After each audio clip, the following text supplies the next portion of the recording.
America के California state का Los Angeles शहर जल रहा है और उसके जलने की जो सबसे बड़ी वजह है वो है अवैध प्रवासी और उनके अवैध जाली दस्तावेज। एक्चुअल में 6 जून को अमेरिका की आईसीई यानी कि इमिग्रेशन एंड कस्टम इन्फोर्समेंट जो अमेरिका के गृह मंत्रालय के अंतर्गत आता है, उसने 100 लोगों के खिलाफ एक वारंट जारी किया लॉस एंजलिस के फैशन डिस्ट्रिक्ट में, जहां मोस्टली जो व्यापारी हैं वो बाहर से आए हुए हैं। और आईसीई के हिसाब से वो वही 100 लोग थे जो अवैध प्रवासी थे और अपने जाली दस्तावेजों के साथ में रह रहे थे काफ़ी टाइम से। एक्चुअल में यूएस में जब से ट्रम्प की सरकार बनी है तभी से अवैध प्रवासियों के खिलाफ एक नई मुहिम छेड़ी जा रही है, उनको देश से बाहर करने की, चाहे वो स्टूडेंट्स हो या वहाँ के रहने वाले लोकल लोग। फैशन डिस्ट्रिक्ट के 100 लोगों के खिलाफ एक वारंट जारी किया आईसीई ने, जो गृह मंत्रालय के अंतर्गत आती है और जो ये सारे अवैध प्रवासियों की चीज़ें देख रही है, उन सारी चीज़ों को मैनेज कर रही है। उसने 100 लोगों के खिलाफ एक वारंट जारी किया और उन 100 लोगों को गिरफ्तार करने के लिए फैशन डिस्ट्रिक्ट में गई, जहाँ पे एक झूठी खबर फैलाई गई कि ट्रंप एक कैंपेन चला रहे हैं, एक मुहिम चला रहे हैं अवैध प्रवासियों को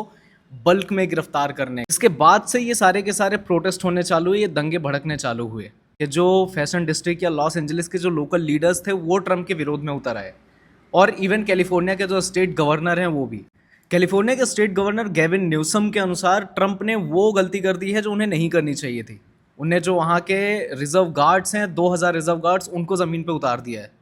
यानी कि ट्रंप ने आर्मी खड़ी कर दी है अपने ही देश में। चलो, जैसे हमारे यहाँ पे स्टेट गवर्नमेंट्स होती हैं, उनके सीएम होते हैं, वैसे ही यूएस में अलग अलग स्टेट गवर्नमेंट्स होती हैं और उनके गवर्नर्स नियुक्त किए जाते हैं जो उस पूरे पूरे स्टेट को चलाते हैं। कैलिफोर्निया के गवर्नर गेविन का ये कहना है कि ट्रंप ने बिना उनसे पूछे, बिना उनसे परमिशन लिए स्टेट के अंदर नेशनल गार्ड्स की नियुक्ति कर दी। गवर्नमेंट है, जो भी यूएस की गवर्नमेंट है, उसके पास में एक अथॉरिटी है कि वो नेशनल गार्ड्स को कब उतार सकती है ज़मीन पे, जब देश के अंदर कोई इमरजेंसी के हालात चल रहे हों, जबकि ऑलमोस्ट ऐसे कोई हालात थे नहीं। अगर हम कैलिफोर्निया के गवर्नर की बात माने, अगर ट्रंप के हिसाब से देखो तो ट्रंप ने ये चीज़ कबूल कर ली कि इमरजेंसी से ज़्यादा ख़राब हालात। और वैसे भी ट्रंप किसी की सुनते नहीं हैं, ट्रंप इस कान से सुनते हैं, दूसरे कान से निकाल देते हैं, उनको कोई फ़र्क पड़ता नहीं है। सो लेट्स सी आगे क्या होता है इन सारी चीज़ों के बेसिस पे। वैसे अवैध प्रवासियों के ऊपर ट्रंप पता नहीं हाथ धोकर पीछे पड़ चुके हैं, और ट्रंप ने गवर्नमेंट को भी उसी तरीके से ट्रेन करना चालू कर दिया है। So let's see what will happen and what you think. Let me know in the comment section. Jai Hind.